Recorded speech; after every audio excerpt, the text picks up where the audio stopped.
Hello everyone. Today I'm going to demonstrate how to implement role-based access control in Fedora Linux file server. Let's take as example small company with two departments, HR and marketing. First, what is role-based access control? This is a widely used access control model that simplifies permission management by assigning access right to specific roles within an organization rather than to individual users. So how we start? First, we define roles, then we assign users to these roles, then we grant permission to the roles, not to the users. So for example, if we speak about small company, let's say we have 100 employees in this company, rather than assigning the permissions to each user. Then later, if I need to do a change, I need to do this change to the 100 employees. It will be much easier to assign the permission to the role. Then I add users to the roles. So later, if I need to change the permission, I only to change the permission to the roles, which will be applied to the users. So let's start. Step number one will be role definition. So let's create a matrix. Let's say 3 columns. 5 rows. Let's say now the department, the role, and the access level. Now we speak about, in this simple example, about two departments, HR and marketing. So let's assign 2 roles for each department. Let's say for the HR department, the first role, let's say HR manager, and the second one, HR employee or staff. Similar, we have marketing. Let's assign 2 roles to the marketing department. Let's say marketing manager and similar marketing staff or employee. Now we need to think of the access level for each role. Let's say, for example, the HR manager has read, write, execute. As you know, R mean read only, W mean write, X mean execute. Assume this is an application, this file can be executed. If it is a directory, execute mean you can search inside that directory. This one will be now to all HR files and directories. So now the HR manager has full access, read, write, execute to all HR files and directories. However, when we speak about the HR employee, let's say the employee has read only, which means no write, no execute to the HR files and directory. If I want the employee to be able to search, we can add execute. Similar, the marketing manager has full access, read, write, execute to all marketing files and directories. And let's say the marketing staff has, for example, read and write, no execute to all marketing files and directories. Again, the information security team should meet with the help desk team, with the management to agree on this permission matrix. This is the core of the role-based access control. Now, the second point to discuss here will be the group structure. Now, we speak about 4 groups in Fedora Linux. So just give me a second. Okay, so now let's apply this to Fedora Linux. Okay, now we are inside Fedora Linux. So let's open the terminal. And here, let's just zoom in to make sure it's clear. Okay, first, let's switch to the root. Okay, we are in the root now. So let's go ahead and create 4 groups. Group add. The first group, let's call it HR manager. Second group, HR employee. Third group will be marketing manager. And last group will be marketing staff. Now, if you want to check that you created these groups, we can use the tail command. Let's say display the last 4 groups in the file etc group. As you see, we created the 4th group and they are added to the system. Okay, now the next step, we need to create the file. So let me show you. If we do list to the slash, inside the slash, we can find, for example, the etc, the home. Under the home, you can find all users. Like each user you create, there will be a directory of the same username. Under the home, we have also the root. So now let's create files. Let's say, for example, let's create data directory. And under the data directory, let's create another directory called HR and another one called marketing. You want to check the directory structure, you can, let's say, the data directory, we have HR and marketing. Or if you want, you can use the 3 command. Under data, we have HR and marketing. Okay, let me clear my screen.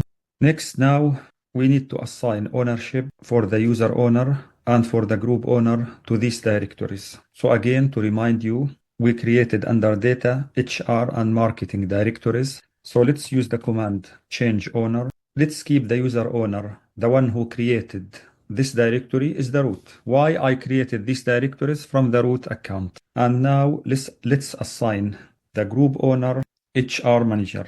As you know, today we created 4 groups: HR manager, HR employee, marketing manager, and marketing staff. So now let's assign the user owner. Let me first continue the command, then I'll explain it.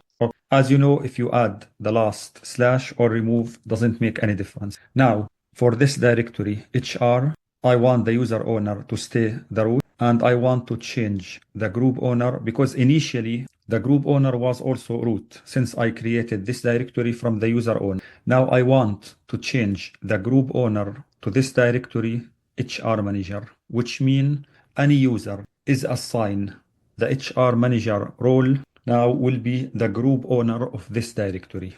Later, we can add users to this group and we can assign managers to the HR manager role. Similar, let's now assign root and marketing manager. So root will be the user owner, no change. However, I want to change the group owner to this directory marketing to be marketing manager.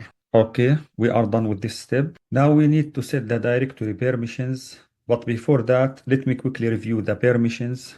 As you know, we have 3 classes of users inside Linux. We have the user owner, and usually we use the symbol U. This is the user account we created that file or directory from that user account. Like today, I created these directories from the root. So root will be the user owner of that file or directory. We have also group owner, and we use G. Now, any user belong to the group owner.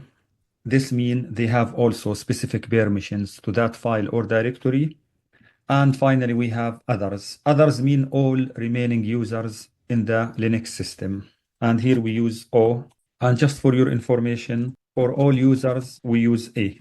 Now, what operations you can perform? Read, write, execute. Now, first, let's quickly review the permissions. Assume, for example, I want to grant, let's say, read-only permission to all users. Let's make it simple. So we write R dash dash. This means the first group, which is the user owner, has read-only, no write, no execute. Similar, second group, which is the group owner, has read-only.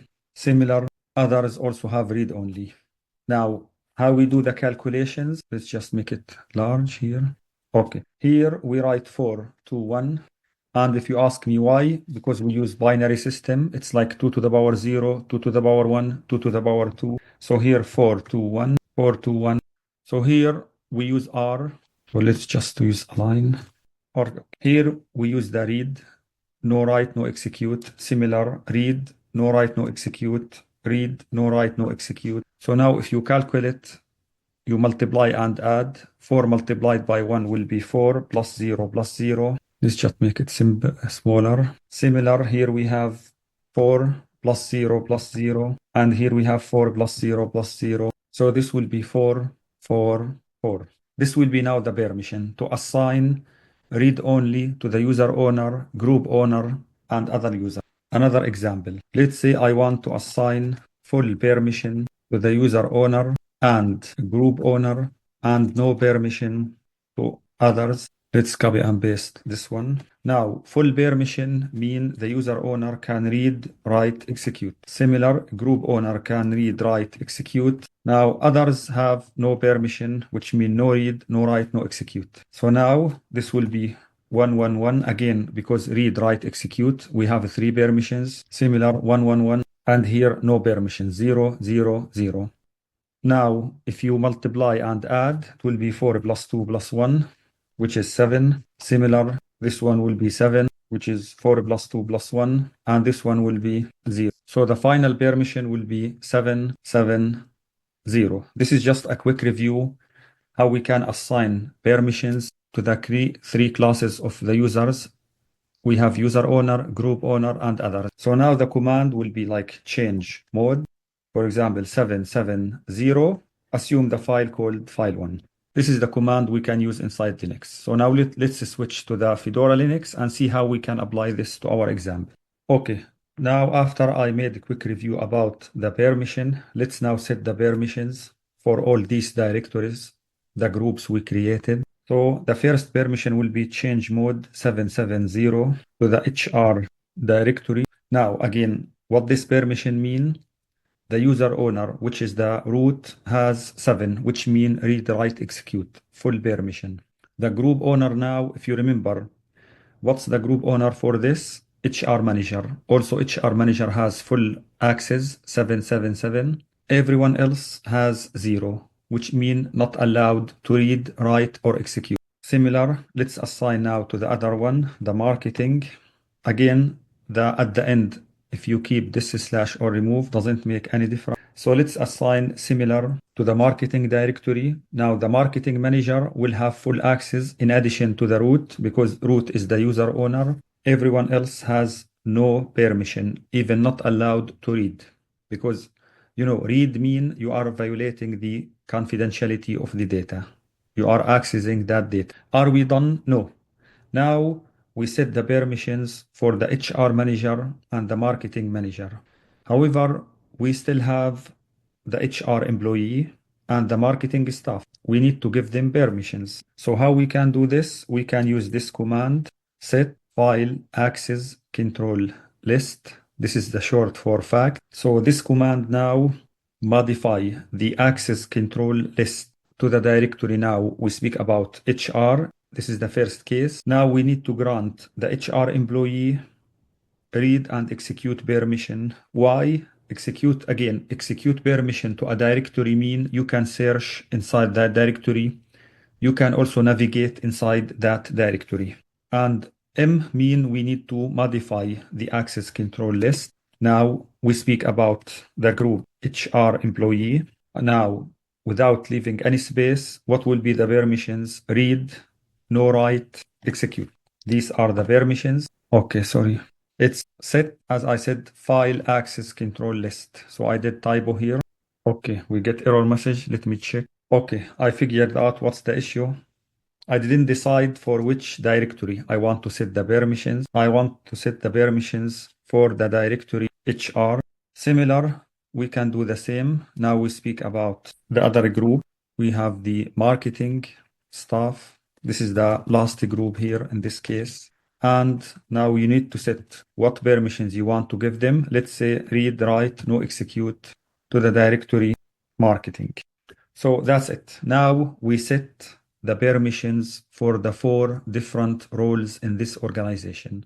Now the beauty, you can add as many users to these roles. Later, if you want to change, you don't change for the individual user. You just go ahead, change the permission for the role. Okay, let me clear my screen.